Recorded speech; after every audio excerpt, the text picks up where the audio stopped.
Marhamat.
Assalomu alaykum hurmatli mehmonlar, aziz ota-onalar, jonajon o'quvchilar.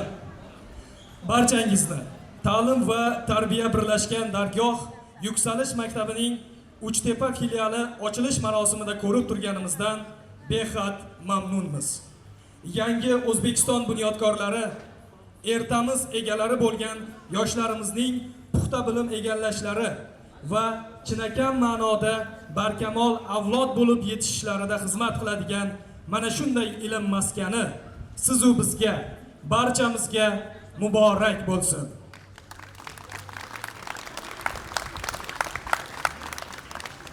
Assalom ona yurt tonglar o'lkasi, ta'rif tavsifingning yo'q nihoyasi. Har ko'ngil, har yurak qalbdan kuylasin, bu o'zbek elining o'z madhiyasi. Diqqat qiling, O'zbekiston Respublikasi madhiyasi.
Dastavval rasmiy tadbirimizning ochilish qismini ilk so'z navbatini hurmat va ehtirom ila Yuksalish maktablari asoschisi Muhammadali Eshonqulov ustozimizga beramiz.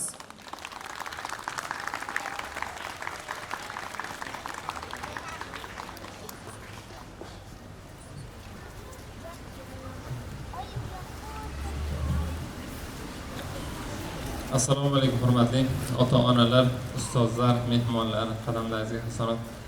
Xush kelibsizlar. Sizlar hozir bir emas, ikkita aka-ukani, bir ota-onani orzulari amalga oshib turgan voqelikdasizlar. Bugun ikki og'iz ruxsatlaringiz bilan orzu haqida gaplashmoqchimiz. Inson hamma narsadan to'xtaganda ham hech qachon orzu qilishdan to'xtamaslik kerak ekan. 28 avgust 1963-yilda Martin Luther King degan odam o'tgan. Shu odamni 250 ming odamni qarshisiga chiqib qilgan nutqi bor. Biz endi notiqlik san'ati degan darsda, fanda alohida buni o'qib chiqqanmiz, eshitganmiz. juda mashhur bo'lgan. Nomi I have a dream deb nomlanadi. Mening orzuyim bor deb. Shunda bir go'zal gaplar keladi o'rtasidagi, meni bir orzuyim bor. Ishonamanki, kelajakda bizni davlatimizda Amerika aytyapti. Jorjiyani qizil tepaliklarida yashayotgan qulni bolalari hamda qulni egasini bolalari bir stolni atrofida xuddi aka-ukadek o'tiradi. Meni orzuyim bor. Bir kuni bu davlat oyoqqa turadi va meni farzandlarim rangiga ko'ra emas, balki xulqi, odobi va ilmiga ko'ra hurmat qozonadi degan mazmunda juda bir uzoq 6 daqiqalik nutq qilgan, o'ta ta'sirli chiqqan. Va oradan mana 60 yil, 70 yil o'tarkan dunyoning eng qudratli davlatlaridan biriga aylangan Amerika Qo'shma Shtatlarida inson huquqlari eng oliy darajaga chiqdi. Va endi hammaga huquqdan dars beryapti ular. Vaholanki bizda 1000 yillar avval quldorlik degan tizim yo'q bo'lib, hatto ayollar ovoz berish huquqiga ega bo'lgan, va bo'lmasa merosga haqli bo'lgan. Biz mana shu oxirgi 100 yilda men o'ylayman ancha narsani unutdik, yo'qotdik, lekin endi biz bilan birgalikda hech qachon o'lmay kelgan orzularimiz borki, ularni ushalishiga tayyor turishimiz kerak. Hazrat Usmon roziyallohu anhuning bir ajoyib gaplari borki, Alloh taolo nasib etmaydigan narsalarni xayol qildirmas dedi. Va biz yoshlikdan akam, men, opam, singlim hammamiz o'ta bir muhtasham litseyda o'qiganmiz. Juda ham ajoyib tartib, intizom, o'qish, har taraflama havas arziydigan, nemis tilini o'qitish bo'yicha, matematika, fizikani o'qitish bo'yicha, kimyo, biologiyani o'qitish bo'yicha O'zbekistonning eng kuchli litseylardan biri bo'lgan. Chekka bir qishloqda, Rahmat O'smat degan joyda, tog' tagida joylashgan shu litseyda o'qirkanmiz. Juda ham ko'p yaxshi xotiralarimiz qolgan. Akam rahmat o'qish tugatib ketguncha kiraverishda eng yaxshi o'quvchilarni ro'yxatida akamning rasmi tugatib turardi. Akamdan keyin meni rasmim turadigan bo'ldi, to bitirib ketgunimizgacha juda ham bir ajoyib narsalar o'rganganmiz. Va eng qizig'i, bizni bitirishimizga kelib ommaviy butun O'zbekistonda kollejlar ochildi va litseylar yopila boshladi. Shu kun bizning litseyimiz ham boshiga tushib yopilib ketdi.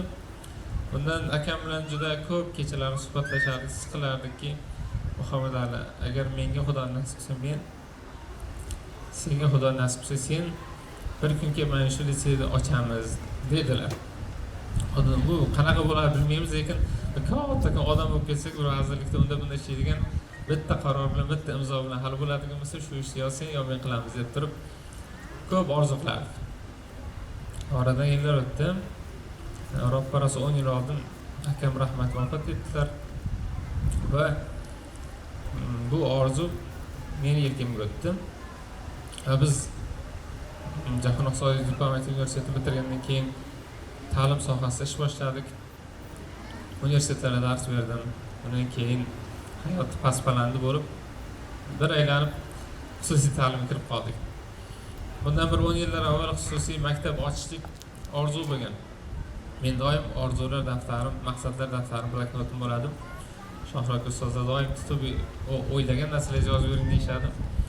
Shularni bir necha yil oldin qayta varaqlab chiqqanimda yozib qo'ygan ekanmanki, 2030-yilgacha bir dona xususiy maktab ochaman deb turib yozganman o'sha payt. Qarangki, bugun Alloh taoloning fazli bu davlatimizdagi imkoniyatlarning hisobiga 13-maktabimiz ochilishda turibmiz.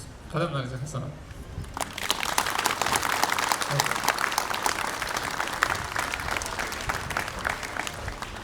Kecha yaqinda aytib berdim shu Olmaliqdagi suhbatimizda.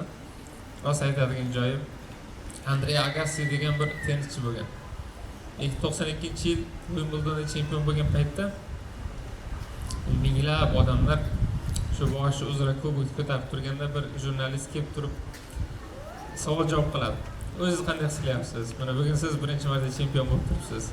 Ichingizdan nimalar o'tyapti deganda aytadiki, men birinchi marta chempion bo'lmayapman. Men 1000-chi marta chempion bo'lishim. voy biz eshitmaganmiz-ku. Avvaliy jurnallarda bu narsalar chiqmagansiz-ku. Desa aytadiki, 10 yoshimdan beri har kuni kechqurun men yotishimdan avval mana shu katta dubulg'a Wimbledonda kubogini boshim uzra ko'tarishim, minglab odamlar meni olqishlab turishini tasavvur qilib, orzu qilib keyin uxlaganman deydi. Ya'ni aytmoqchi bo'lgan gapim, hozir nimaga rosa hissiyotga to'g'ri g'alati hissiyot bo'ladi. Erkak kishi yig'layman desam, lekin aytmoqchi bo'lganim, bugun siz bilan biz oddiy bir kunda emasmiz. Oddiy bir 15-sentyabr emas. Bugun tarixiy kun. Bugun bir akani orzusini amalga oshirgan kunimiz. Salom bo'lsin.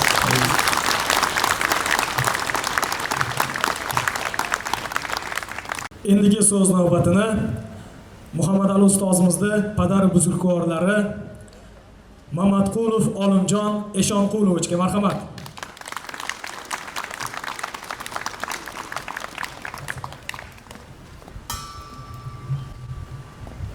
Assalomu alaykum hurmatli ustozlar, aka-uka, opa-singillar, bolajonlar. Qadamlaringizga hasanot. Albatta bir 13-maktab ochilsa ham xuddi birinchidagidek hammamizda boshqacha his, hayajon.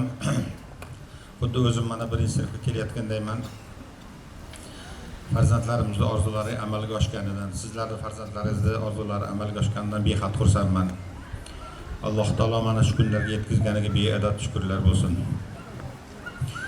Mana shu maskan elimizga, yurtimizga, ummatga ulug' insonlarni, ilmli insonlarni yetkazib beradigan bir go'zal dargoh bo'lishini so'rab qolamiz. Mana shu binoni qurgan akalarga rahmat. Mana shu yerda ilm oladigan ota-onalarni farzandlari, ota-onalar ham ancha umid bilan kelib o'tiribdi. Mana shu umidlarini amalga oshiradigan go'zal kollektiv bu yerda yig'ilgan deb o'ylayman. Albatta ularning ishlariga omad tilaymiz.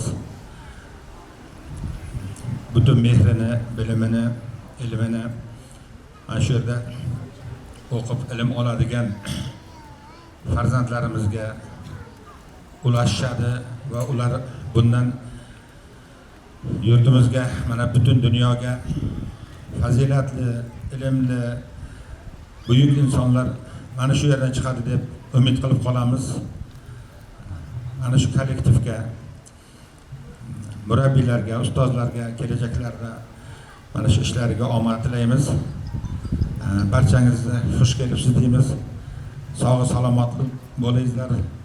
Mana shu bilim dargohi xayrli, fayzli va barakotli bo'lsin. Rahmat.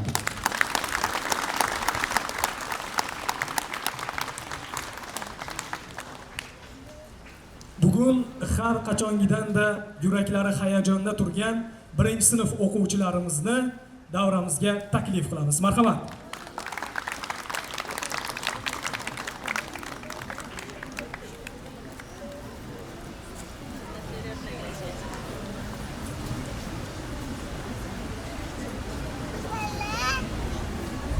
Assalomu alaykum qadrli mehmonlar.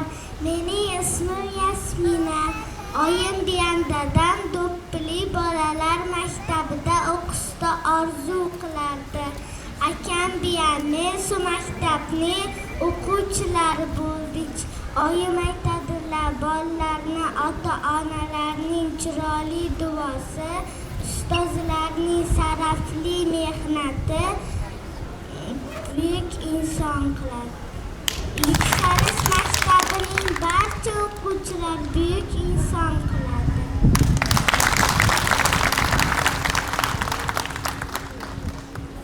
Books are friends. They help us grow. They teach us things we want to know.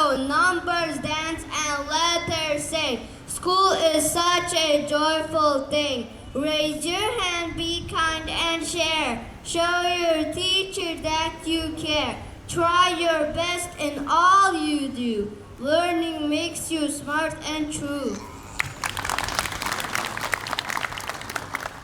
O'rganar avval bola, kitob o'qigan bola, yuzi bo'ladi oftob, kitob o'qigan bola hurmat qilar kattani, kichiklar joni tani, bajaradi va'dani. Kitob o'qigan bola suhbatga ko'p serma'no, yurish turishi a'lo, oladi faqat 5 baho. Kitob o'qigan bola. Sizning ta'limingiz olmagan kim bor? Siz ko'ylaklarda olim, shoir va ya san'atkor va ilk bor sizga tamom ustoz deb boqqan.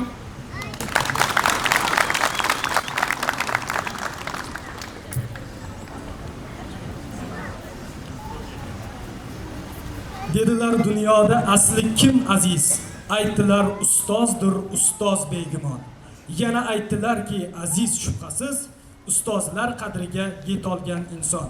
Demak, Muhammadali Eshonqulov ustozimizning ustozlari G'ulomov Shohruh ustozni taklif qilamiz. Marhamat.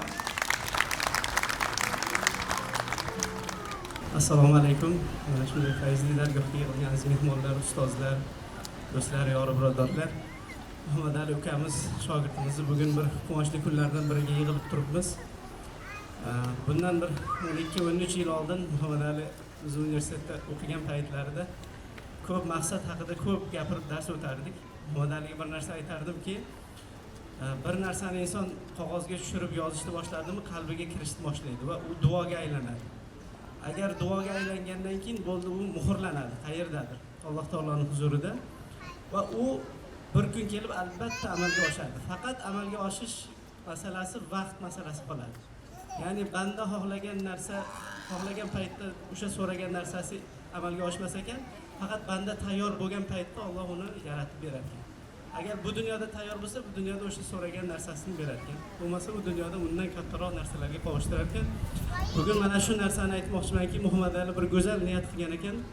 Alloh taolo uni tayyor bo'lgan kunda, soatda, bugun 15-sentyabr kuni yaratib berdi va bu go'zal maskanning ochilish marosimida yig'ilib turibmiz. Men bir ustoz sifatida Muhammadaliga avvalo har ikki dunyoda saodat keltiradigan bir ilmli, bu dunyoda davlatga xizmat, millatiga xizmat qiladigan, ummatga xizmat qiladigan, kelajakda bir katta bir ishlarni sohibi bo'ladigan farzandlar tarbiyalash, murabbiy bo'lish maqomiga erishishni so'rab qolaman. Mana shu dargoh xayrlarga vasila bo'lsin, barakali bo'lsin. Asli baraka nima deganda aytishar ekan, baraka bu pulni yoki ilmni ko'pligida emas ekan. Bir xillar aytadi, barakali bo'ldi pulim, ko'pga yetyapti yo ilmim juda ko'p, barakali deb aytar ekan. Baraka asli shu olgan narsangizni yaxshilikka qancha xizmat qildira olsangiz o'sha baraka bo'ladi. Ya'ni ilm hikmatga aylansa, ilm xizmatga aylansa, keyin o'sha baraka hisoblanadi. Ya'ni insonni puli uzoqqa yetganda emas, yaxshilikka xizmatda baraka bo'ladi. Shuning uchun bu yerda aytmoqchimanki, ilm to'planadigan dargohda turibmiz. Bu yerdagi olingan ilmlar albatta eng yuksak ishlarga, ezgu ishlarga xizmat qilsin va baraka keltirsin va bu yerdagi ustozlar shu barakani koni va xazinaboni bo'lsin. Muhammadaliga uzoq umr, ota-onalariga munosib farzand bo'lishini so'rayman. Olimjon akam ko'p yillar duogo'y bo'lib boshlarida tursinlar. Bu cho'qqilarni faqat boshlanishi bo'lsin. Bundan keyin faqat olg'a intilsinlar. Biz qo'llab-quvvatlab mana shunday ustoz bo'lib yonlarida turib, chiroyli tilak bildirib, yutuqlarga xursand bo'lish nasib qilsin. O'zimizning o'g'limiz shu dargohda o'qiydi. Shuning uchun ham kim agar farzandni ishonib olib kelgan bo'lsa, sizlar to'g'ri joydasizlar. Chunki men o'zim ishongan joyga jigar go'shamni beraman. Shuning uchun ham o'ylaymanki, bu yer eng yaxshi dargoh, ilm va hikmat, ta'lim va tarbiya birlashgan dargoh hisoblanadi. E'tiborlaringiz uchun rahmat. Xushkelsizlar. Tashakkur ustoz.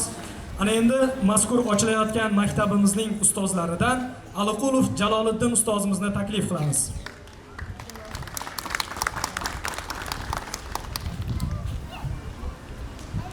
Avvalambor assalomu alaykum aziz ota-onalar, hurmatli ustozlarimiz hamda zukko ilmga chanqoq o'quvchilarimiz, barchangizga xush kelibsiz deymiz. Bugun o'zgacha kun, bugun o'zgacha quvonchli kun, mana shunday ajoyib ta'lim dargohi ochilmoqda. Bugun bayram. Mana shunday yaxshi kun bilan, bayram bilan barchangizni qutlab qolaman. Muborak bo'lsin mana shunday ta'lim dargohi ochilayotgan kun barchangizga. Biz o'qituvchilar mana bir necha kundan beri shu yerda jamlanib, o'zgacha hayajon bilan turibmiz. Mana shu o'quvchilarimizga ilm ta'lim berishda intizorlik bilan kutmoqdamiz. Shu o'rinda o'zim shoirlikka da'vo qilmayman, ammo har zamon qalam tebratib turishim bor gap. Bugun tonggacha uyqum kelmay, o'zgacha ilhom bilan mana shu o'quvchilarimizga atab bag'ishlab bir chiroyli she'r bitgandim. Keling, mana shu ustozlarimiz nomidan o'qib bersam, hali yodlab ham ulgurmadim, ma'zur tutasiz. Marhamat, sizlar uchun. O'quvchim mening. Teran ko'zlaringda ko'rdim dunyoni. Dunyo yo'llaringga boqmoqda sening. Birga o'rganamiz ilm va ziyona. Ey mening tirishqoq, o'quvchim mening. Yasanib yotarlar ilmlar bari, barchasi seniki, barchasi sening. Safarga chiqqanmiz ma'rifat sari, kichkina hamrohim, o'quvchim mening. Bu yo'lda ajdodlar bosgan izi bor, buyuklar qoningda oqmoqda sening. Navoiy, Buxoriy yo'llaridan bor. Ilmga meroskor, o'quvchim mening. Zahmatlar kutadi bizni oldinda, mehnatlar bizniki, mashaqqat sening. Johilga qiyinroq bo'lar oxirida. Sabrli, bardoshli, o'quvchim mening. Otangning umidi, onang duosi, ilm osmonida qanoting sening. Qanotlaringni yoz burgut bolasi, jajji polaponam, o'quvchim mening. Barcha senga umid tutgan bir palla, ishonchlarin oqla ustozlaringning, ustozlaring aytib olsin baralla. Bu mening o'quvchim, o'quvchim mening. O'quvchim deyman u hijolat so'zim. Asli o'quvchidir ustozing sening, ustozlarim uchun shogirdman, o'zim shogirdning shogirdi, o'quvchim mening. Millatim boshiga yomg'ir qor keldi, ilm fanda bugun holi tang uning, ilmsiz boshlarga do'ppitor keldi. Millatim umidi, o'quvchim mening. Qo'l ochib Allohdan so'rayman bugun, ziyoda aylasin ilmingni sening, duosini olgan olamning butun, duo bilan ko'kar, o'quvchim mening. Bir so'z bilan aytsam ko'pni demasman, ko'rishni istayman iqboling sening, gar mendan o'zmasang rozi emasman, shuni yodingda tut, o'quvchim mening. Gar mendan o'zmasang rozi emasman, shuni yodingda tut, o'quvchim mening. Demak, o'quvchilarimizga yuksak marralarni tilab, yuksalish maktablari o'qituvchilari nomidan, hatto bizdan-da bilimliroq, bizdan-da zukko, zakovatliroq bo'lishlaringizni tilab qolib, sizlar bilan rus tili fani o'qituvchisi Aliqulov Jaloliddin bo'ldi. Rahmat, so'zlar aytib o'tdingiz barchangizga. Albatta, bugun mana shu ochilish tadbirimizda yuksak nufuzli mehmonlarimiz ham ishtirok etishmoqda. Ulardan sahnamizga taklif qilamiz. Hurmat va ehtirom ila Muhammad Temur Azam hamda Inoyatulloh Andijonning ustozlarimizni taklif qilamiz. Marhamat ustozlar. Assalomu alaykum va rahmatullohi va barakatuh. Hammani ko'rib turganimizdan bag'oya xursandmiz. Muhammad Ali do'stimizni 13-maktablari ochilish marosimida yig'ilib turgan ekanmiz. Barchangizga ushbu maskanda farzandlaringizni olib kelib o'qitish va farzandlaringlar kelajakda ahlimizga, bizning dinimizga mashaqqat bilan xizmat qiladigan inson bo'lib yetishlarini Allohdan so'rab qolamiz.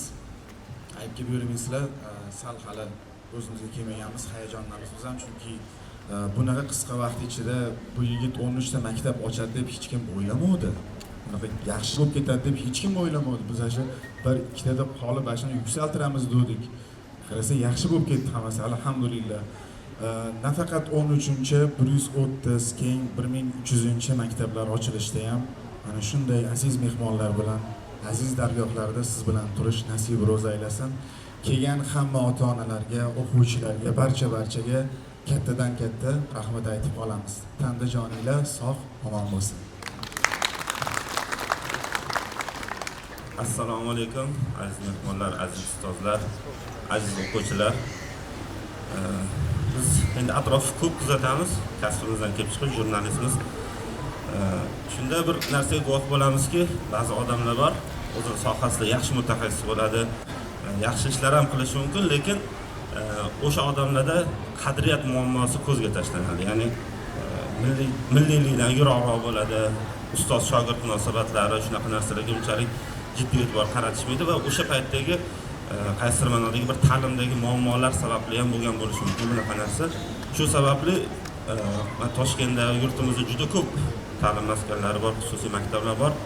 Lekin mana shu aynan yuksalishni bir o'ziga xos ajratib turadigan tomoni bu joyda qadriyatga juda ham jiddiy e'tibor qaratiladi. Muhammad Ali ukamiz bilan biz ham juda ko'p suhbatlashganmiz, ko'p gaplashganmiz. Millat dardi bor yigit, iloyim. Mana shu dard sizni yana ham jo'shqinlantirsin, yana ham ko'proq maktablar, ko'proq ta'lim dargohlari ochib, mana shu yo'nalishdagi xizmatlar bardavom bo'laversin. Hammaga rahmat, salomat bo'linglar.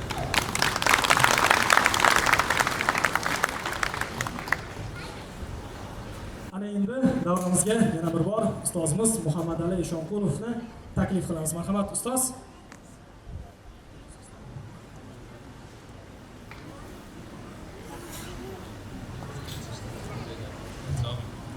Xo'p. Men o'zi boshlovchiga doim yordamchi boshlovchi bo'lib turaman bunaqa tadbirlarda. Shu oradan endi yillar o'tib boya gapim davomida litseyga qaytib borsak, litseyda asar ham yo'q degan. Shunda tushundimki, gap faqatgina binolarda emas ekan. Bizni o'qitgan o'sha muhtasham ustozlar ko'p vafot etib ketgan, ba'zilari nafaqaga chiqib ketgan. Xuddi o'zingiz begonadek his qilar ekansiz. Shunda tushundimki, borib bir qo'l bilan bir joyga yetib borgandan keyin bu litseyda ochgan taqdiringda ham u muhitda sen ta'minlay olmasang, demak orzung amalga oshmaydi ekan deb turib, keyin o'zimizda o'qigan jamoani bir joyga yig'ib, bundan ro'parasa bir 4 yilcha oldin Toshkentda ilk maktabimizni ochgandik. Shu maktabni ochganimizda birinchisi juda qiyin bo'ladi. Har taraflama biz yordamga muhtoj bo'lib turgan paytimizda akam rahmatli eng yaqin do'stlaridan Rashid akamiz shu Baxmalda o'zi eng kuchli butun Jizzax viloyati bo'yicha 3 ta matematik bo'lsa, uchalasi 3 ta aka bo'ladi. Kuliyevlar. Shu akam rahmatli eng yaqin do'stlaridan Rashid akamiz, eng yaqin do'sti desam bo'laveradi. Shu yerda tayyor ishini tashab, tumanda o'zi $2000 topadigan ishini tashab, juda kam oylikka bizga kelib, oilasidan uzoqdan yonma-yon turib xizmat qilib, mana 4-yil yonimizdalar. Hozir Samarqand Arozi filialimizni rahbari. Men olqishlar bilan so'z navbatini Rashid akamga bermoqchiman. Siz keling. Masalasi bor edi. Akam o'rnida qolgan akamiz faqat qon biriktirmaydi xolos, lekin har taraflama biz ham fikrimiz.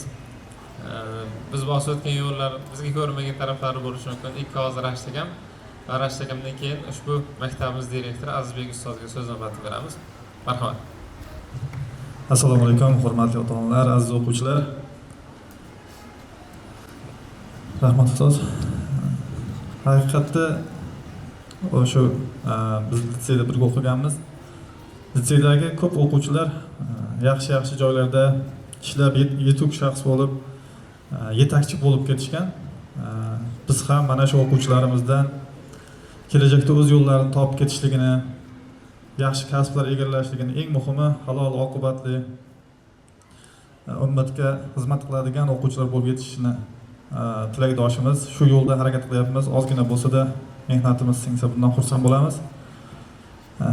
O'quvchilarimiz ishlariga omad, to'g'ri joyda tanlashgan dastur, yetuk dastur o'quvchini bilimli, ilmli, qadriyatli, tarbiyali qilib yetishtiradigan dastur asosida ta'lim olishadi. Ikkita maktab hamkorlikda yaxshi natijalarga erishamiz degan umiddamiz. Rahmat ustoz, kattakon. Assalomu alaykum ustozlar, salomatmisizlar?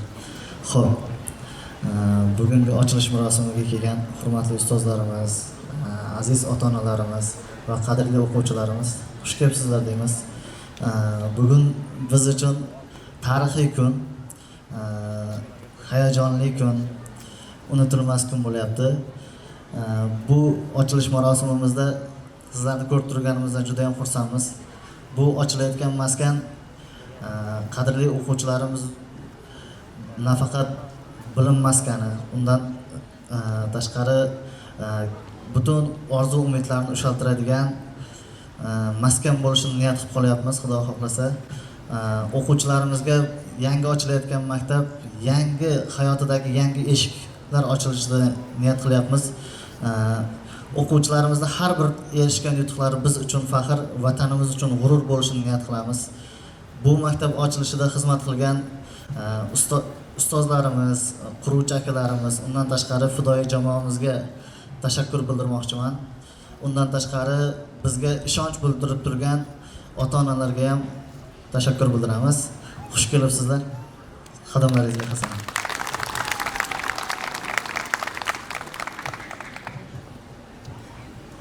Albatta, mazkur davramizda maktabimiz o'quvchilarini tabriklash uchun Samarqand darvozadagi filialimizdan tashrif buyurgan o'quvchilarimizdan tabriklar bor. Ularni taklif etamiz. Marhamat.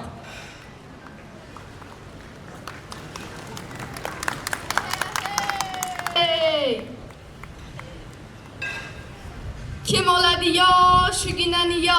Kim oladi yo shuginani yo? Kim oladi yo shuginani yo?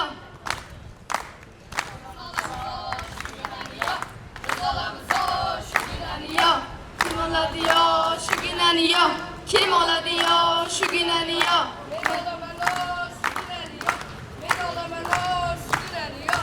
Ololmay, botir bo'lsang ham o'zingni ko'rsat, shotir bo'lsang ham o'zingni ko'rsat. Ololmaysan o shuginani yo, ololmaysan o qani. Kim oladi yo shuginani yo? Kim oladi yo shuginani yo? Kim oladi yo shuginani yo?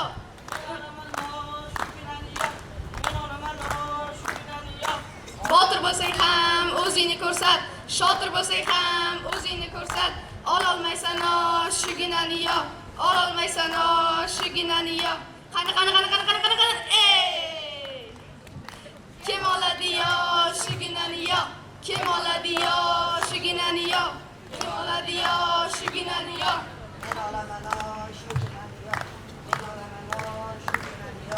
Botir bo'lsang ham o'zingni ko'rsat, shotir bo'lsang ham o'zingni ko'rsat. Ololmaysan o qani.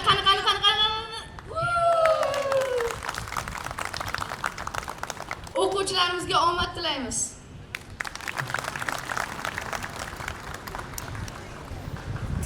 Ota-onalarimizdan O'zbekiston xalq shoiri To'ra Sulaymonning qizlari Begali va Yulduzga so'z navbatini berar ekanmiz. Marhamat.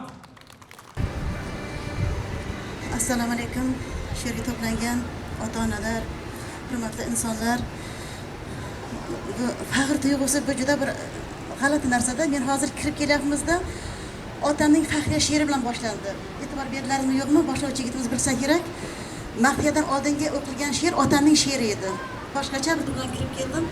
Biz nabiramizni mana shu maktabga bermoqchimiz, lekin hali bera olganimiz yo'q. Xudo xolasa inshaalloh beramiz va shu yerda o'tirgan ota-onalar kabi Yuksalish maktabining o'quvchisi Ismoiljon enasi degan nomga sazovor bo'lishni xohlayman men ham. Boya Muhammad Ali bir ma'no aytib berdi. Akasining orzusi haqida gapirib berganda men shu gapirgim keldi Maryam, chunki bular akalar orzu qilgan kabi otam ham bir paytlar bir ulug' odam bo'lishni orzu qilgan ekanlarda. Bahmalik shoir bilasizlar, otamni taniysiz, taniganlar taniydi. Ular Sirdaryo viloyatiga ko'chirma qilinganlarida qamishzorlar oralab, chakalak oralab 3 kilometrga boyagi eski janda kiyimlarida onasi tikib bergan latta popgan ilib olib, sumkani ilib olib o'qishga borar ekanda bir kun aytadi, o'z-o'zidan deydi, rahbarimiz bir qabrimga soldi deydi, yozuvchi degan, bu yozuvchi kimligini bilmayman deydi. O'sha yozuvchi degan so'zni ham vohiyat yetmayman deydi, lekin yozuvchi bo'laman dedim deydi. Maktabga borar ekanda o'sha payt 3-sinf bolasi men yozuvchi bo'laman deb aytaman deydi. Ham ustimdan kuladi deydi. Ertasi kuni borsam, qochinglar yozuvchi kerak deb aytadi. Ustimdan kuladi hamma deydi. Chunki otasi yo'q, ketgan otasi, kambag'algina bo'lgan, kambag'alchilik, latta sumkani ilib yuradi. Demoqchimanki, orzu qilishdan to'xtamay ekan bolalar. Ayniqsa shu norislar paytida qilgan orzungiz amalga albatta oshar ekan. Mana hozir shu otajonimning orzular amalga oshdi. Xalq shoiri bo'ldilar.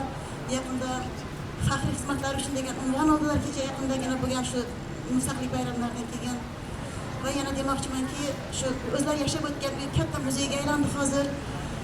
Faxr tuyg'usi faqatgina o'z bolangiz uchun emas, hammangiz uchun bo'lishi kerak. Masalan, o'sha faxr tuyg'usida keng bo'lishi kerak, qamrovi, qanoti katta bo'lishi kerakki, yurtdoshlaringiz uchun, hammalar uchun faxr tuyg'usi hammangizga munosib bo'lsin. Rahmat sizlarga.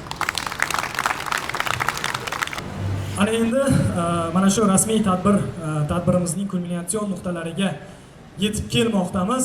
Hozir demak rasmiy qismni yakunlash uchun ota-onalarimizdan taklif qilar ekanmiz. Alisher aka, Yoqubjon hoji ota hamda Bahodir akalarimizni birgalikda taklif qilamiz. Ularning so'zlaridan so'ng rasmiy lenta qirqish marosimlarini boshlaymiz. Marhamat, ustozlar, ota-onalardan Alisher aka, Yoqubjon hoji ota hamda Bahodir akalarimizni taklif qilamiz. Assalomu alaykum, xush kelibsiz. Assalomu alaykum, hurmatli aziz mehmonlar. Hamidaning yangi maktab ochilishi bilan tabriklayman. O'zi gapiraman deb niyat qilib turdim, oxiriga to'g'ri kelib qolgan ekan. Men ustoz Muhammad Aliga duo qilmoqchi edim. Hasanxon qorini domlaning bir ma'ruzalarini eshitib qoldim. Biz har doim insonlarga faqat shu puldor bo'lsa ham boylik tilaveramiz yana deb, men ustozga yana ham o'zi shunday ham qalblaringiz inshaalloh ochiq qalb tilayman. Iltimoslarimizga yo'q demang, har doim xo'p deb kelganlar qatta ko'rsak ko'rishib, ustoz har doim martabalaringiz bundan ham ulug' bo'lsin. Duolaringiz har doim boshingizdan baland osmonlarda bo'lsin. Bizning bolalarimiz ham sizga o'xshab yursin. Biz shuni niyat qildikki, inshaalloh shu doim mana shu maktablar oxiratda sizga sadaqa-yu joriya bo'lib xizmat qilsin. Bizning bolalarimiz ham har doim sizga o'xshab yurishini tilab qolamiz. Sog' bo'linglar, salomat bo'linglar. Rahmat Hamidaga. Eslayapman, hozir yoshim shu 73 ta. 6 ta farzandim bor, 20 ta nabiram bor, 5 ta chabiram bor. Shu 6-chi nabiram mana shu Eshonqulovlarning xonadoniga, mana shu Olimjon aka, mana Muhammad Alining jiyaniga, akasining o'g'liga kelin bo'lib tushdi-da shu bahorda. O'shandan beri bular bilan men bordi keldi qilaman, o'sha baxmallarga boraman. Mana shu Toshkentdagi xonadonlariga kelaman, bular borishadi. Nihoyatda bir to'lqindaman, nihoyatda bir mamnundaman-da. Shu nabiram mana shularga kelin bo'lganidan ko'p narsani o'rgandim. O'zim 54 yil mana shu davlatga xizmat qilganman, nafaqadaman hozir. Shundan 39 yili maqtanish bo'lsa ham shu rahbarlik lavozimida ishlaganman, o'qituvchiman, chet tillaridan dars berganman, hokimiyat tizimida ishlaganman. Mana hozir ko'rib nihoyatda to'lqinlanib ko'zlarimga yosh keldi. O'sha O'zbekiston xalq shoiri To'ra Sulaymonning qizlari chiqib gapirdi. O'sha baxmallik, Nurali Qobilni juda yaxshi bilaman, kitoblarini ko'p o'qiganman. U kishi ham baxmallik. Allohim mana shu bu dargohni tashkil qilgan insonlarga, avvalam mana shu prezidentimizga kattakon bir tashakkur, minnatdorchilik bildiraman. Shunday maktablarni bordayotgan prezident maktablari deymiz, Xorazmiy maktablari deymiz, mana yuksalish maktablari deymiz. Buyuk allomalar chiqayotganidan, mana shu 3-renessansni bunyodkorlar chiqayotganidan nihoyatda mamnundaman, xursandman. Mana prezidentimiz shu mustaqilligimizni 34 yillik shodiyonalarda bitta narsani juda bir takrorlab mamnuniyat bilan aytdi, quloqimda qolgani. Respublika bo'yicha 3 ta maktablardan 100% o'quvchilar oliy ta'limga kirganini mamnuniyat bilan aytdi-da. Hammalaringiz bilasizlar, takrorlash bo'lsa ham aytmoqchiman-da shuni. Bittasi Buxoro viloyatining Qorako'l tumanining ixtisoslashgan maktabi.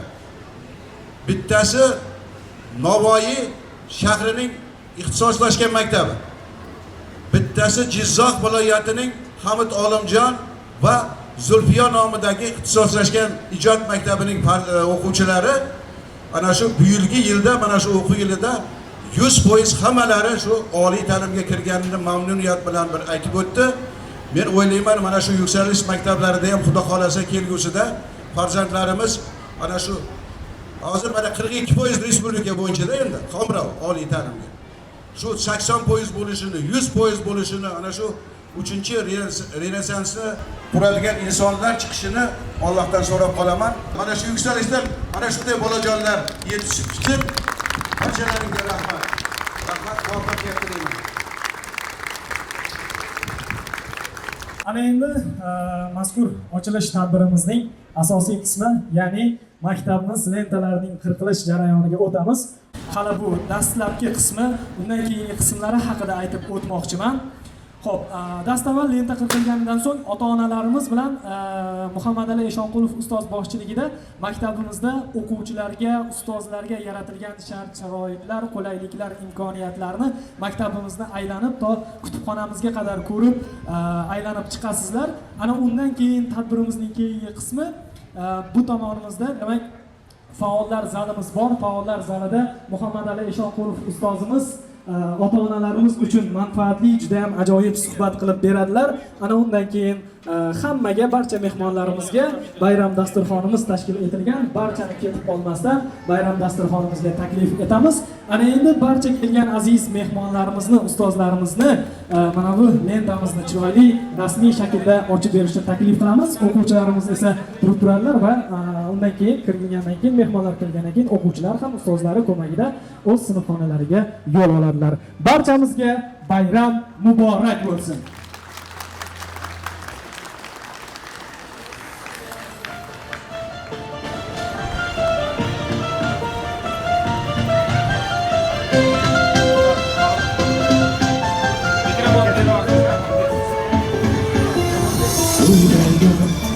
Biz uchun jondek qadrdon, oqil yigit qizlar. Hamma turib kelsa zo'r bo'lardi mana shu yerda. Esdalik videoga olinadi oldindan. Shu lentani kesgandan ichkariga kirib ketib qolmaymiz. Ana endi biz bir chunqorimiz turibdi, bir esdalikka tepadan videoga olamiz. Dron uchirishga ruxsat yo'q edi, dron effektiv beradi mana shu. Qadamlaringiz hasanlar rosa xursand bo'ldik. O'zim to'ylayman, buni xursand bo'lmagan. Shohlarga sizni yoqimchoq hojatni kesadi. Oldin bir duoya xayr qilib berasizda. Hamma keldimi? Yaxshi videomiz bor ham. Mikrofonni berib oling. Avvalo yurtimizga tinchlik, xotirjamlik, barchamizni xonadonimizga, dasturxonimizga, rizqimizga, kasb-korimizga barakotlarni ato etsin. Mana shu ochilayotgan yuksalish maktabini kelajagini porloq qilgan ajoyib insonlar yetishtirishni mana shu yerdan Allohim barakotli bo'lsin. Mana shu yerdagi ustozlarga ham barchalariga omad tilaymiz, sizlarda rivoj tilaymiz. Yana kelgi shu ulug' oylarga, ulug' kunlarga tinchlikda, shod va xurramlikda, to'y tomoshalarda yetib yurish barchamizga nasib ro'z aylasin.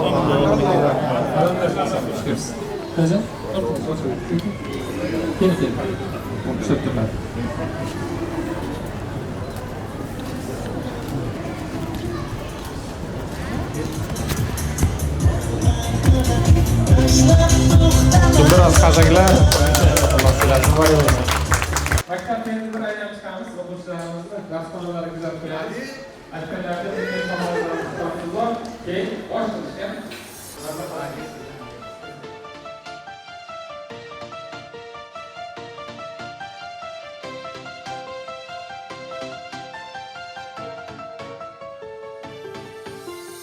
Bu daryo biz uchun jondek qadrdon, oqil yigit qizlar ilm oladi shodon. Ko'zlarim porladi ko'rgan shu zamon, yuksalish maktabi yuksalar har on.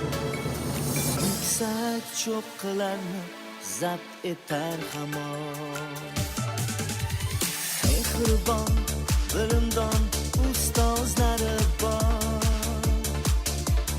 Yaxshilik yo'lida har nega tayyor. Ustozi rozilar bo'lmas aslo xor. Yuksalish maktabi yuksalar har on. Ustozi rozilar bo'lmas aslo xor. Yuksalish maktabi yuksalar har on.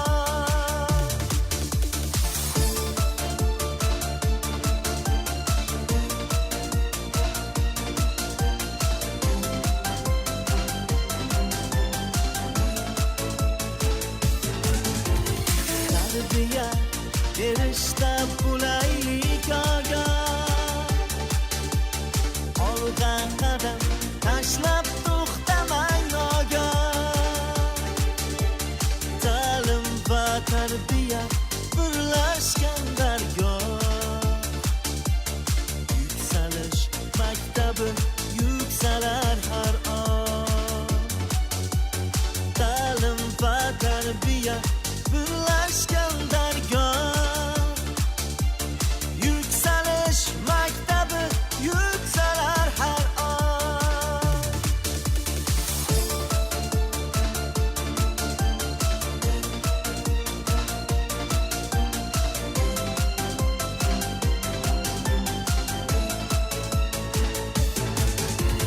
Kitobxon yoshlari dunyoga mashhur. Vaqtini zoya qilmay ilm ila mashg'ul. Kelajak avlodga barchamiz mas'ul. Yükselish maktabi yuksalar har on. Kelajak avlodga barchamiz mas'ul. Yükselish maktabi yuksalar har on. Bu karvon manzili go'zal nurafshon. Har bir avlod uchun doim jonajon. Vatanimiz asli O'zbekiston. Yükselish maktabi yuksalar har on. Vatanimiz asli O'zbekiston. Yükselish maktabi yuksalar har on. Yükselish maktabi yuksalar har on.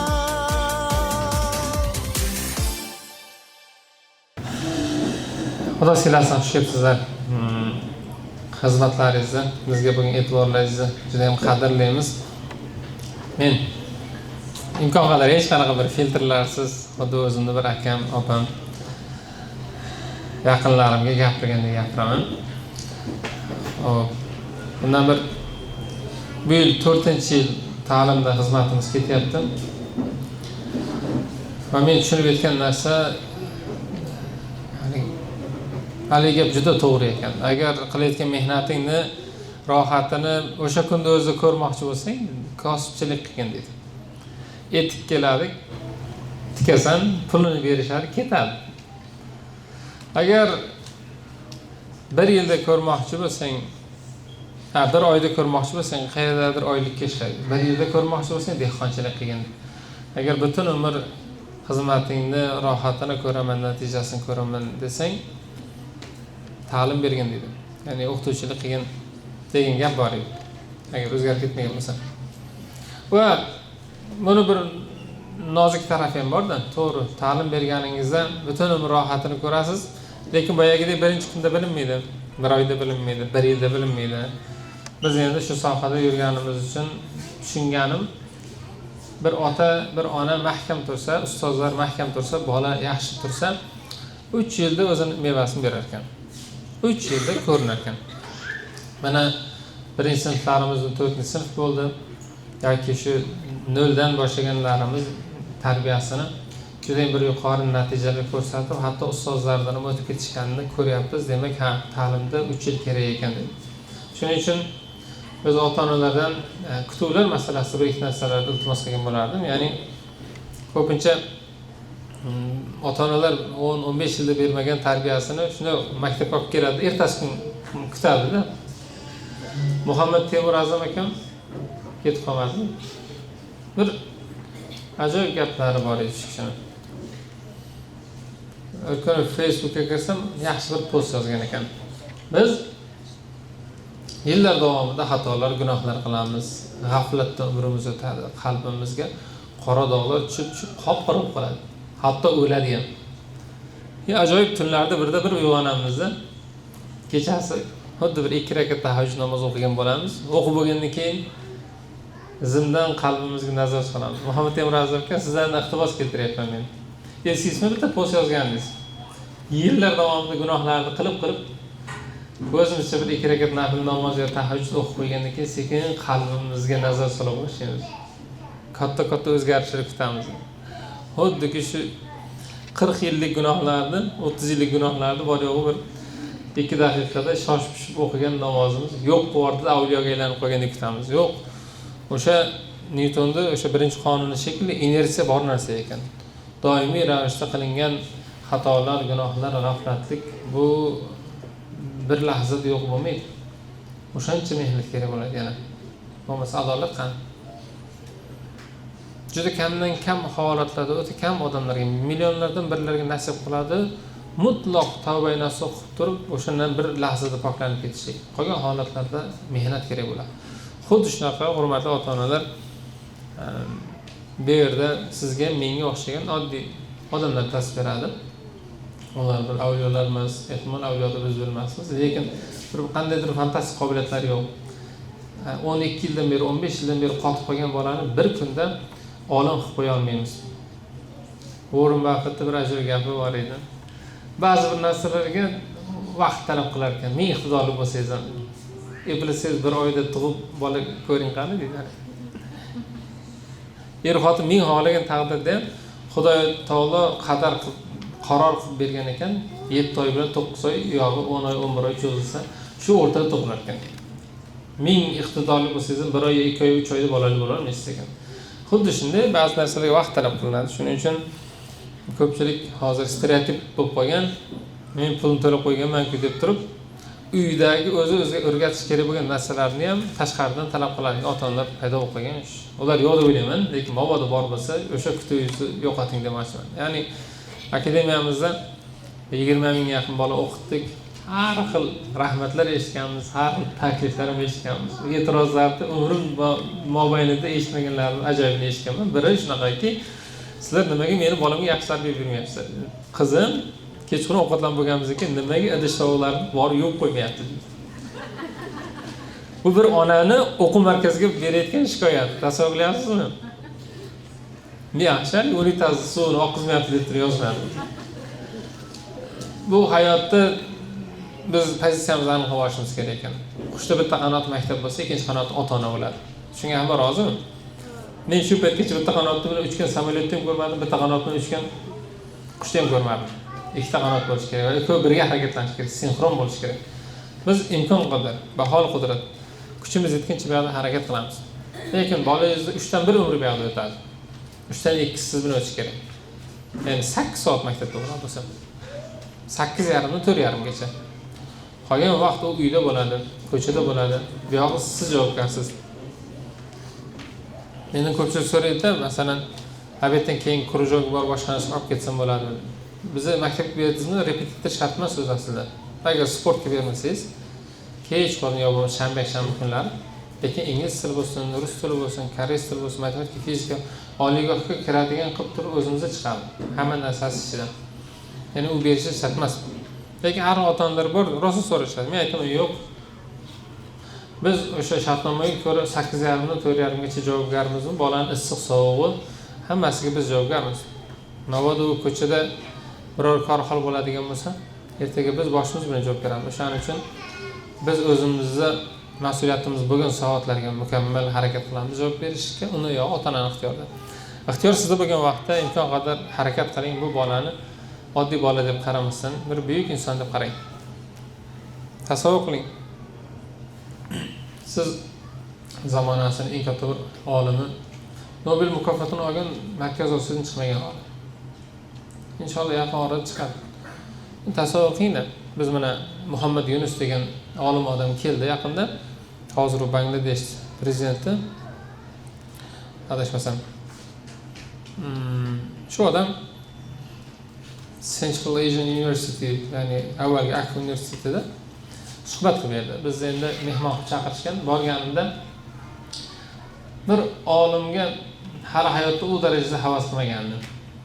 Ya'ni xuddi bir prezidentni kutib olishgandek, kortejlarda kelishib, o'sha yoqqa bir alohida rejim o'rnatilgan, juda bir katta bir ehtirom bilan kutib olishi, zal to'la bir bilmayman necha ming odam.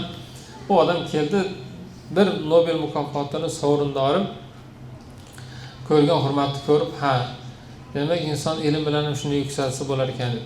Endi qaranglar, o'shanday bir odamni kelajakda endi shu. Siz hozir onasidirsiz yoki otasizdirsiz yo bobo buvisidirsiz. Vaqt o'zi nisbiy narsa. O'zi aslida hamma narsa bir vaqt o'zi bo'lgan bo'lib chiqadi. Juda ham qisqa bizning umrimiz, lahzalarda o'tib ketib bo'lgan bo'ladi. Endi qarangda, makro darajaga chiqib qaraydigan bo'lsak, kelajakda sizni bolangiz Nobel olib turib o'shanday ehtiromga chiqadigan bola bo'lsa, u aniq sizga bildirilgan bo'lsa, siz u bolaga qanday muomala qilasiz? Savol. Bolangiz mana shu Markaziy Osiyoda necha million aholi yashaydigan bo'lsa, 100 millionga yaqindir. O'shandan bitta degan. Oxirgi 200 yilda unaqa bola chiqmagan. Bitta sizda u. Bitta sizning nevarangiz, bitta sizning bolangiz shunaqa. Siz unga qanaqa muomala qilgan bo'lardingiz hozir kelajakda bu ishi Nobel mukofoti laureatiga? O'ylab ko'ringlar. Endi ikkinchi savol beraman. Hozir qilayotgan muomalangiz qilgan bo'larmisiz? O'sha o'rtada qancha farq bo'lagan bo'lsa, o'shancha biz bolalar haqini yeyapmiz. Ular haqiga kiryapmiz. O'shancha hayotimiz yolg'ondan iborat bo'ladi. O'shaning uchun men juda xohlagan bo'lardim. Ko'chada qolib, oiladagi gap oilani ichida qolishligiga, birovdan eshitgan gapingizni alamini bolangizdan olmasligingizga, bolangizga o'sha kelajakda shu haqiqatda buyuk inson bo'ladi degan kutuv bilan qarashligingizga. Men bundan bir 15 yillar oldin chuqur o'rganishga harakat qilib ko'rdim, kvant fizikasi degan narsani.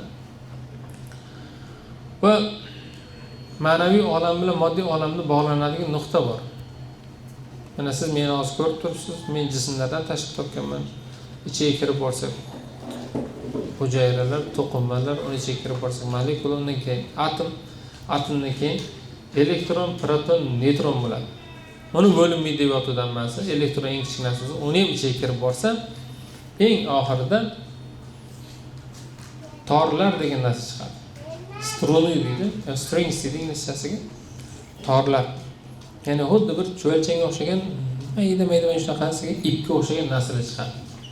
Kimdir agar chumol odamning eng kinoni ko'rgan bo'lsa, o'shanda kvant olamiga tushib qolganda katta shilli qurtlar yurgan bo'ladi. Eng qizig'i, o'sha torlar butun Xudoy taolo yaratgan koinotning asosini tashkil qiladi. Mana shu gulni ichiga kirib borsak, mikrofon ichiga kirib borsak, havodagi zarralarning ichiga javhar deydi uni otini kirib borsak, yo meni ichimgacha kirib boradigan bo'lsak, eng oxirida mana shu narsa chiqib keladi. Va shularni taxlanishi, joylashishi yoki rang ro'yiga qarab jism yo jonli yo jonsizga aylanadi, yo erkak yo ayolga aylanadi. DNK, RNK degan narsalar o'shanda tashkil topadi va hozirgi sizning shaklingiz kelgan. Buni haligi sun'iy o'rnatish bilan shug'ullanadigan markazlarda ishlab ko'rgan, shuni tushunadiganlar juda yaxshi biladi. Hozir ko'rgan bo'lsangiz, mushuklarni deng, bitta ko'zini ko'k, bitta ko'zini sariq qilib berishyapti. Ko'rgansizlarmi? O'sha, ya'ni chuqur kiradigan bo'lsak, bir ajoyib ilmlarga borib taqalib qolar ekanmiz. Endi men nima demoqchiman? Men aytmoqchi bo'lgan narsa, o'sha eng oxiriga borilganda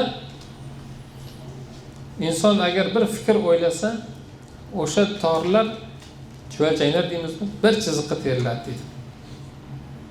Fikrni fikrga ulasa, ikkinchi chiziq tagiga tushadi. Yana bir uni ustida fikr qilsa, yana bundaysiga fikr. Qancha ko'p fikr qilsa, uni otini tafakkur deydi. Bir nuqtaga diqqatini jamladi degan o'sha odam. Va mana shu torlar bir joyga g'o'janak bo'lib yig'ilar ekan, endi u moddaga aylandi deydi. Faqat tasavvurdagi moddaga aylandi. Hayoliy olamda moddaga aylandi. Endi bunga ozgina vaqt qo'shiladi va hayotimizni ko'rib turgan moddaga aylanadi. Kuni kecha gul olib kelish kerak, mana shu chekada gul turish kerak degan fikr kimdadir bo'lgan. Chorsiga borilgan, gul olib kelingan, va mana shu gul mana shu yerda turibdi. Ayollarimiz, bugun kechga nima ovqat qilishni hali o'ylab ko'rmaganlar bir qo'l ko'tarsin-da, hali qaror qilmaganlar. Mana. Endi o'ylang. Bugun kechga nima ovqat qilmoqchisiz? Bitta fikr ketadi. O'zi ikkita filtr bor. Uydagilar dadasini yaxshi ko'radi, uyda nima produktlar bor shu ketdi. O'ylayapsiz-ku hozir. Ana shu bir qator fikrlar ketma-ket keladi. Hozir qaror qabul qilasiz. Qaror qabul qilganlar sekin qo'l ko'tarsin. Nima ovqat qilasiz kechga? Pizza. O'zingiz qilasizmi yo zakaz qilasizmi? Ha, bo'ldi, rahmat. Yana nima ovqat qilasiz? Голубцы. Siz. Xonim. Yana osh. Yana osh. Sizchi? Teftel sho'rva. Mana shuni o'ylayapmiz. Hozir taxminan o'shani kechqurun yeb o'tirganimiz yo'q, qilganimizni bir rota tasavvur qildik-da. Bu hayolot olamida moddaga aylanib bu eng qizig'i, oradan bor yo'qmi 8 soat yo 9 soat vaqt o'tadi, kechqurun o'shani yeb o'tirgan bo'lasizlar. Tushunyapsizmi? Hayotda asosiy qonuni ham shu. O'shaning uchun hadis shariflarda bir yomon fikr kelsa orqasini quvmaslik kerak. Yomon gumondan chetlanish haqida gapiriladi. Chunki yomon narsa bir keldimi, bir hayolingizga, uni orqasiga yana bir fikrni uladingizmi, bu hayolot olamida moddaga aylanadi. Bu sizda hissiyot paydo qiladi. Hissiyot harakatga keladi. Harakat odatga aylanadi. Odat esa taqdirga aylanadi. Bu Hazrat Rumiy gapir. O'shaning uchun hayotni o'zgartirishni istagan odam ishni nimadan boshlasin desa, fikrlashini o'zgartirishdan boshlash kerak. U xohlagan dengizvoling mana shu gapga keladi, aylanib. Shu ezgu fikr, ezgu amal degan narsa keladi. Demak, mo'minning niyati amalidan tez chopar ekan. Mo'minning niyati amalidan yaxshiroq ekan. Hatto amalga oshmay qolgan niyatlarimizga Xudoyim taolo savob beraman deb tayyor turibdi ekan. Demak, faqat yaxshi narsalar gapirishlik, yaxshi narsalar fikrlashlik kerak.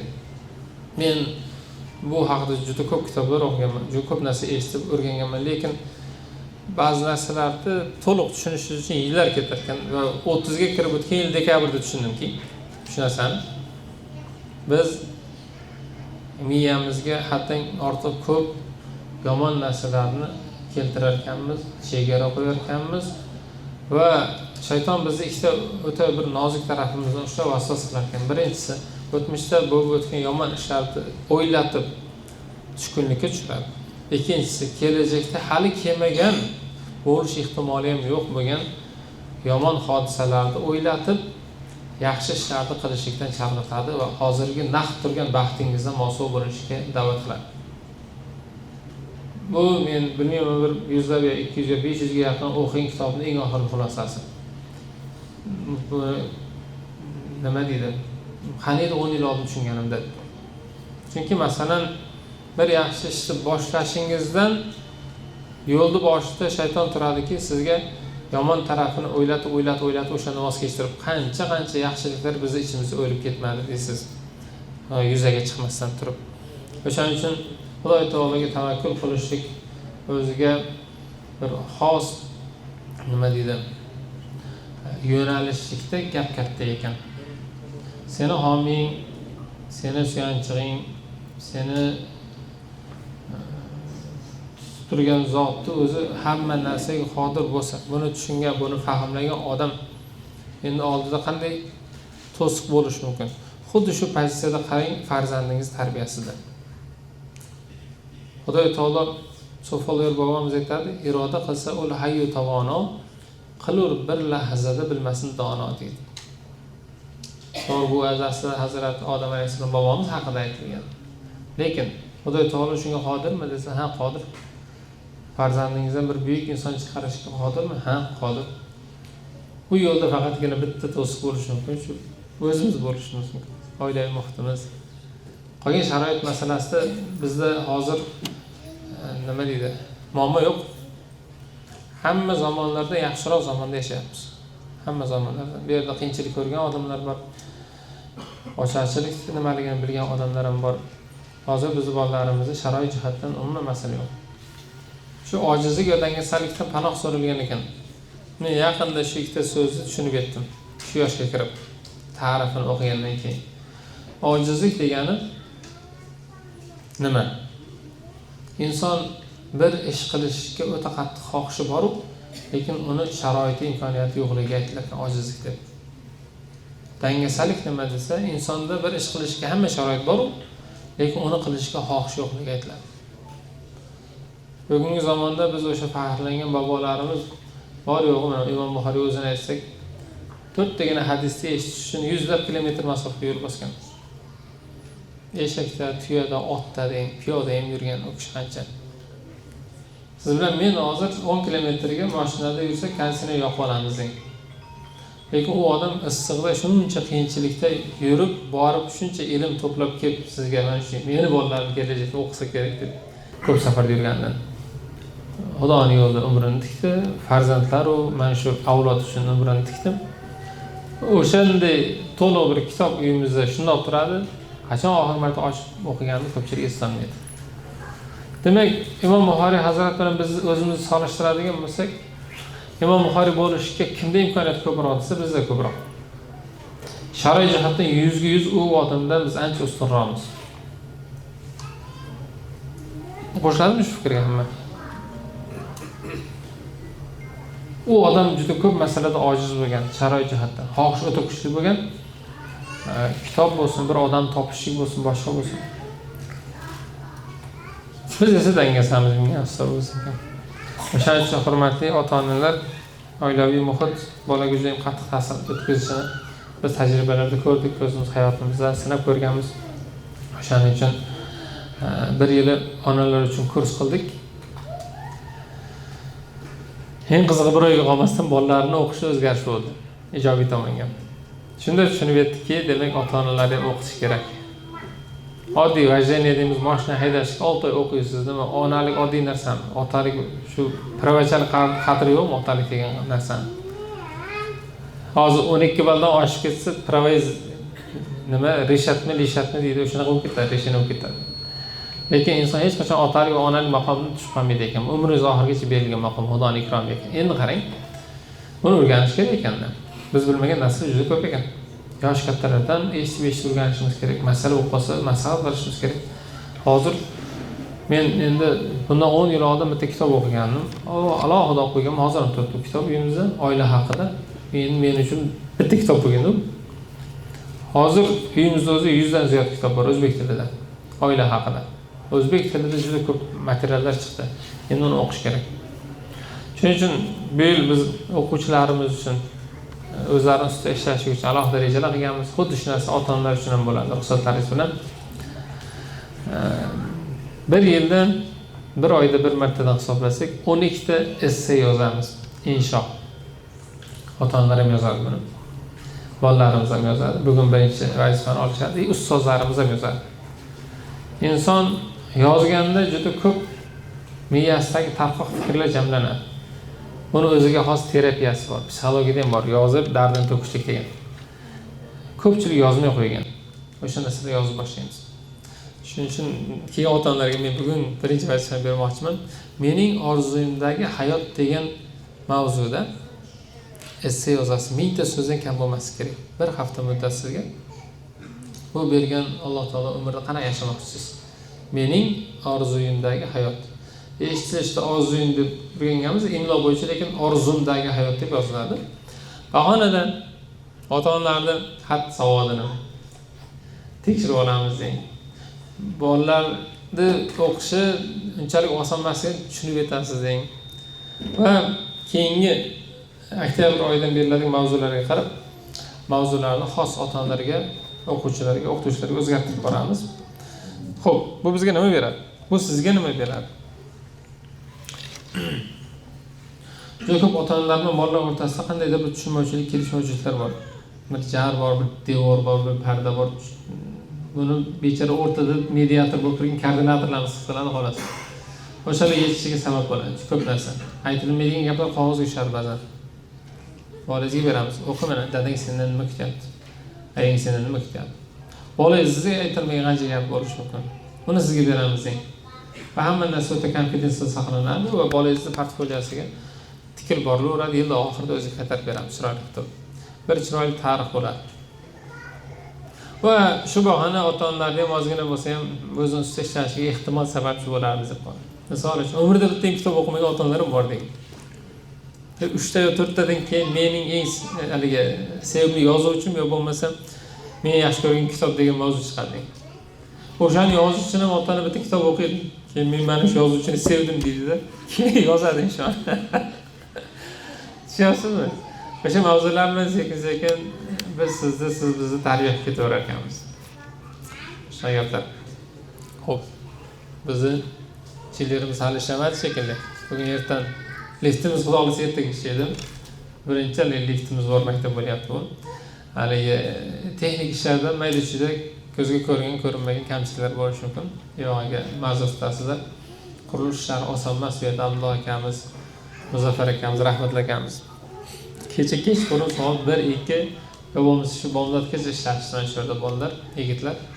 Ko'p aytaman, tadbir kelasiz, hammasi chiroyli ko'rinadi, 1 soat 2 soat o'tadi, qasr-qusur duvoq ketiladi-yu, orqasida rosa katta mehnat bo'lgan bo'ladi. Juda katta mashaqqatlar bo'lgan bo'ladi.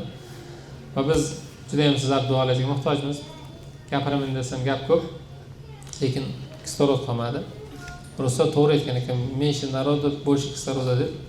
O'shanga hozir kamayib sekin bu yerda ovqatlanishga o'taveramiz. Keyin mabodo gap u takliflar bo'lsa, bemalol biz obedgacha shu yerdamiz, bolalarga bir kirib dars o'tib chiqamiz, vazifali bo'lib chiqamiz. Keyin fotozonamiz tashqarida esdalik rasmga tushishimiz mumkin. Savollar bo'lsa marhamat. Keling. Savol bermoqchiman. Siz 12 yildan beri Avstraliyaga yashaysiz. Bolalar Avstraliya Sidneyda tug'ilgan. Uyda o'zbek tilida anaqa qilishadi, lekin asosiy til va fikrlash ingliz tilida. Men hozir bugun jiyanim olib keldingiz, nima aytasiz? Biz O'zbekistonga qaytib kelganmiz, bolalarni tarbiya jihatidan, chunki fotilaga hurmat va o'zimizdagi dash truklarda-yu, chunki har xil millatdan ko'rdingiz. Keyin shunaqa narsaki iltimos qilardim agar maktabimizda ingliz tili sinflari ochishingizda. Chunki ko'p oilalar menimcha har xil davlatlardan qaytib kelgan farzandlarimizga qo'limizdan kelgancha o'zbek tilini o'rgatamiz, lekin fikrlash baribir ingliz tilida ko'proq bo'ladi. Men bu yerga qoladim, Samarqand darajasida ishlarga. Lekin anaqa qilolmadi, bolalar fikrlolmadi. Chunki sizlar baribir bilasiz, matematikada o'zbek tilida boshqacha, terminlar ingliz tilida boshqacha. Bizni farzandlarimiz kundalik so'zlarni o'zbek tilida biladi. Akademik o'rinda yo'q. Bo'ldi. Ma'qul. Yana kimni bolasi shunaqa? Qo'l ko'tarsin. Savol. Avstraliyadan kelganmiz, 12 yildan beri shu yerda yashaymiz, bolalarimiz inglizcha fikrlaydi, o'zbekcha gapiradi, faqat maishiy so'zlar. Bolalar bilsa, uzoq 3000 ta so'z biladi o'zbek tilida. Yog'i to'liq ingliz tilida fikrlaydi. Siz baxtimizga birinchi ota emassiz. Biz Amerikadan, Daniyadan, Germaniyadan, Koreyadan, kecha yaqinda Yaponiyadan olib kelishdi bolalarni, Rossiyadan, Amerika, juda ko'p joylardan bolalarni olib kelib tashlab ketganlar bor. Biz endi ularga ham otalik, ham onalik qilamiz. Faqat sut bermadik xolos. Xullas. Men aniga ham bir ota-ona, ham sizga bir uka sifatida aytadigan gapim bor. Bizga muammo emas uni qilish. Men 3 oydan o'qib qo'ysa kerak menimcha ingliz tili ekspert sinflar alohida. Lekin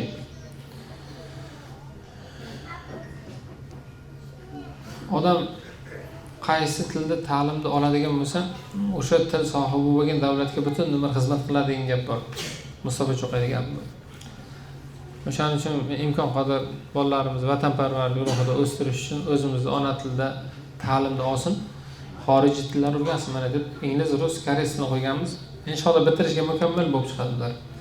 3 ta 4 ta tilda bemalol gaplasha oladigan. Lekin unaqa sinflar ham ochamiz-u. Agar kimni bolasi yana shunaqa muammo bo'ladigan bo'lsa, rus maktabga berganlar bor. Rus maktabda olib kelganlar qo'l ko'tarsin-da. Ha. Bolangiz qaysi tilda fikrlaydi? Gaplashadi emas, qaysi tilda fikrlaydi? O'sha millat vakili bo'ladi. Ruscha fikrlayaptimi, u rus, faqat ona so'zbek xolos. Imkon qadar men sizlarga juda xohlagan bo'lardim. Bu endi ko'proq mutolaa bilan o'qish bilan bo'ladi. O'zbek tilida fikrlashga o'tkazishimiz kerak. Yaxshigina ta'sir bor. Ruslarni o'zi ko'tara oladigan yoki ruskoязычный oilalarda o'zi ko'tara oladigan xarakterlar bo'ladi-da. Agar siz unga tayyor bo'lmasangiz, iltimos qilaman, o'zbek tiliga o'tkazing uni fikrlashni. Mayli, xohlagan tilda o'qitavering, lekin imkon qadar ko'proq mutolaa qilib, ko'proq gaplashib, o'zimiz ona tilida suhbatlashsin. Ya'ni bir o'ta qadrdon yaqinim aytadi, rus maktabga berganmiz. Ya'ni men ruschani o'rgansin deb bergandim, lekin xarakter jihati ko'p qiynaldi. Qizim 8-sinf o'tiramiz oila davrasida, birovlarni shu betimizga qarab turib g'iybat qilib o'tiradi, muhokama qilib o'tiradi. Biz unaqa emas edik-ku deb menga shikoyat qilyapti. Bu o'zi aslida masalan zamonaviy yo bo'lmasa o'sha rus oilalarda normal qabul qilingan narsa bo'lishi mumkin yo rus madaniyati normal qabul qilingan. Siz unga chidamasangiz nimaga berasiz rus maktabga dedi. Ya'ni chidaginga chiqargan qaysi tilda ta'lim olishni ota-ona mustaqil hal qiladi, bola bilan maslahatlashib. Birini yaxshi, biri yomon deya olmaymiz. Hammasi yaxshi. Lekin ota-ona keyin uni oqibatlariga tayyor bo'lish kerak-da. Siz kimni kutyapsiz undan? Shuning uchun xudo xohlasa o'z niyatimiz bor edi bizda. Ingliz tilida faqat har bitta sinfdan bittadan bo'ladi. Lekin men shu kim agar tildan qiynalsa, rus tili yoki ingliz tilida fikrlaydigan bolalarga shanba kunlari, shanba kunlari ona tilida alohida dars qo'ydirib berishga qo'ydirib kelganmiz. Bizda juda ko'p bolalar rus maktabdan keladi. Boyagidek xorijdan kelganlar ham o'rganib ketadi, moslashib ketadi. Muhitga imkon qadar berish kerak. Bizda masalan hozir ingliz maktabda, ingliz tili maktabda biz O'zbekistonga olib kelishimiz tarbiya jihatdan aytganingizdek, mana til jihatdan masalan bizda bu yoqda ololmagan narsalarni o'qishdan zo'r, rosa zo'r, lekin ularni anaqa fikrlashi bolada rivojlanish boshlashdi o'sha.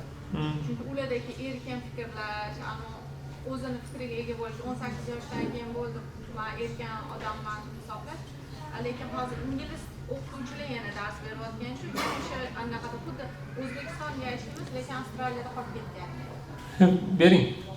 Ayni biz maktabga bering demayman, o'zim maktabga bering. Hozir bolangiz bir 6 oy qiynaladi, zato sizni butun umr qiynamaydi. Uni komfort bo'lsin desangiz o'zingiz chidashingiz kerak oxirigacha. Shu. Kimda savol bor yana? Xo'p, hech kim savol bo'lmasa, sekin tugatamiz. Hozir kim kelib olib chiqishadi bu yoqdan? Tayyor qilishadi. Biz endi bu yil bir ikkita yaxshi o'zgarishlar qilgandik, hurmatli ota-onalar. Nutritsiolog, dietolog Majdaxon ustozimiz, keyin Farruh akamiz, butun boshli oshpazlarimiz jamoa bir 2 oy ishladi. Hozir ham ishlashyapti. Taomnomani mutlaq o'zgartirdik deng.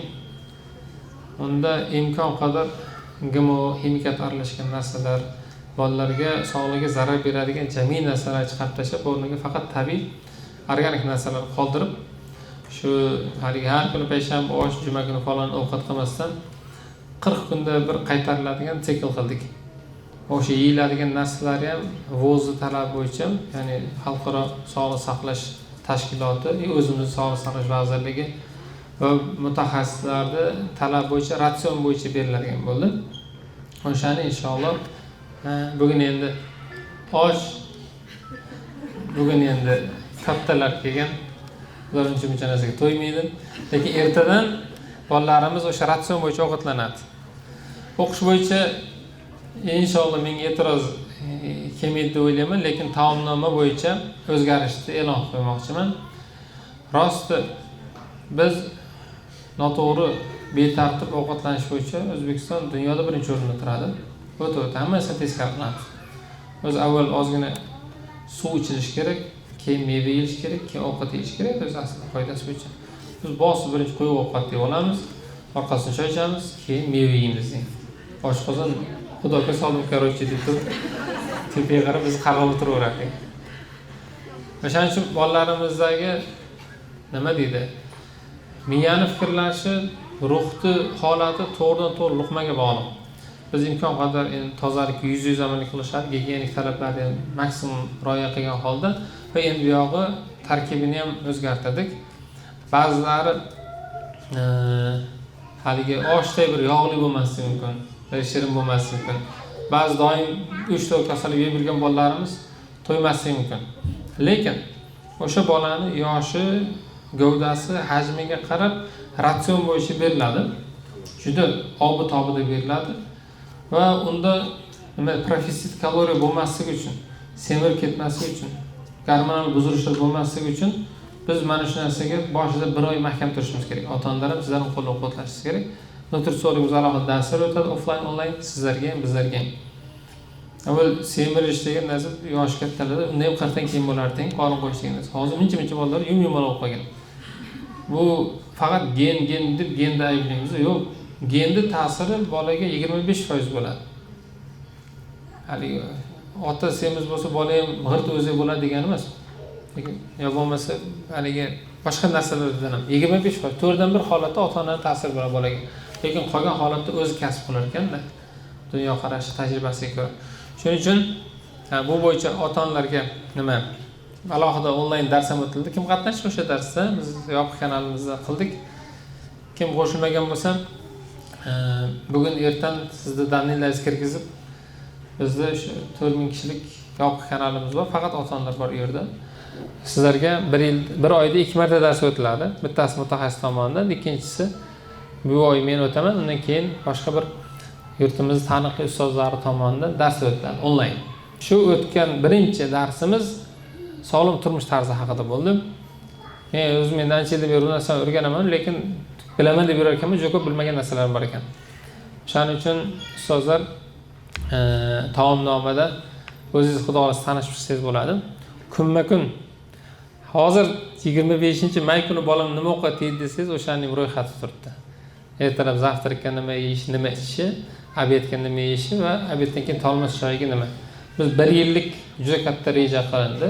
O'shani imkon qadar amalga oshishiga rioya qilyapmiz. Va boshida shu doim kosa-kosa ovqat yeb yurgan bolalaringiz ozgina to'ymay qolishi mumkin. Buni biz tomonidan haligi o'rischa aytganda jimotlik yo xasislik deb tushunmang. Biz undan 2-3 barobar ko'proq berishga qodirmiz. Lekin bolani o'ziga zarar qilamiz. Biz imkon qadar bolani jismonan, aqlan, ruhan yuksalishini tarafdorimiz. Men o'zim masalan litseyda o'qiganman. Ertalab 7:30 chiqib ketardi, kechqurun 5-6 da kelgan bo'lsak, sumkamizga nonni 4dan 1ni shuni solib qo'yardik-da. Bo'ldi ketdi, o'sha bilan suv ichib, o'qib tugatganmiz. Na bir oshqozon kasal bo'ldim, na bir aliga qildim. O'ta haddan ziyod to'yib ketishlik bilan ilm bitta joyda jam bo'lmaydi. Ko'p ovqat yegan odam ko'p suv ichgisi keladi. Ko'p suv bilan qorin to'ydirgan odam nafas olish qiyinlashadi. Miyaga kislorod yetib bormaydi, shuning orqasidan uyqusi keladi. Tushunyapsizmi? Buni juda ham bir katta jamoa ishlab, ilmiy asoslari bilan biz qilib chiqdik. Inshaalloh birin-ketin mana shu taraflama ovqatlanish madaniyatini ham rivojlantirib ketamiz. O'rganishimiz kerak bo'lgan narsa juda ko'p. Men hamma narsani bilaman degan odam yolg'onchi bo'ladi. Hayotdagi eng bir yomon odamdan ham nimadir o'rgansak bo'ladi. Biz o'rganishda davom etamiz. Qadamlarga qasam, xush kelibsizlar.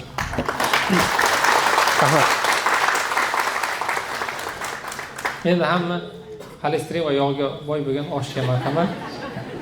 Bugun shu bir martagina shu kattalar hurmat qildik. Chunki biz urgan bo'lganmiz, ya'ni kattani yeypancha esim ketadi dedi. O'shaning uchun bolalardan lekin shakllantiramiz xudo xolasa. Qani sizlar?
Marhamat.